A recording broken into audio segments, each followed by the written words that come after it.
Jumlah kasus kekerasan terhadap perempuan dan anak di Sulawesi Selatan dari tahun ke tahun mengalami peningkatan. Hal ini ditunjukkan dengan tingginya angka laporan masyarakat.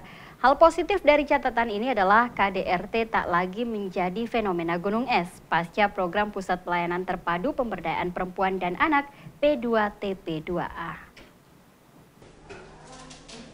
Kasus kekerasan dalam rumah tangga (KDRT) yang biasanya menimpa kaum perempuan, termasuk pula pada anak-anak, secara nasional dinilai masih cukup tinggi. Menteri Pemberdayaan Perempuan dan Perlindungan Anak, Menteri PP dan PA Yohana Yembise mengatakan, banyak hal yang menjadi faktor kasus KDRT masih sering terjadi, baik faktor ekonomi, keharmonisan keluarga, keterbatasan dan ketergantungan kaum perempuan terhadap laki-laki, keterbatasan pendidikan, lingkungan, serta lainnya.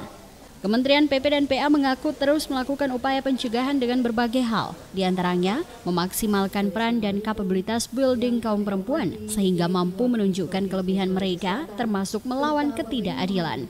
Pemerintah juga telah mengeluarkan berbagai aturan guna melindungi kaum perempuan, termasuk memberikan efek jera bagi para pelaku kekerasan. Ya, saya cerita mudah-mudahan Sulawesi Selatan tidak ada KDRT. Tapi tadi saya dengar dari Bu Erni banyak KDRT. Oleh karena itu harus diberdayakan supaya menunjukkan kepada para laki-laki bahwa tidak boleh berperilaku seperti itu terhadap perempuan. Sementara itu, Wakil Gubernur Sulsel mengatakan untuk mengantisipasi kasus KDRT dan kekerasan terhadap anak di Sulawesi Selatan, pemerintah provinsi telah mengeluarkan peraturan daerah yang baru ada di provinsi ini. Salah satu daerah, kita provinsi pertama yang punya perda perlindungan anak dan kekerasan pada rumah tangga. Jadi alhamdulillah sampai saat ini kita juga belum mendengarkan seperti di daerah-daerah lain.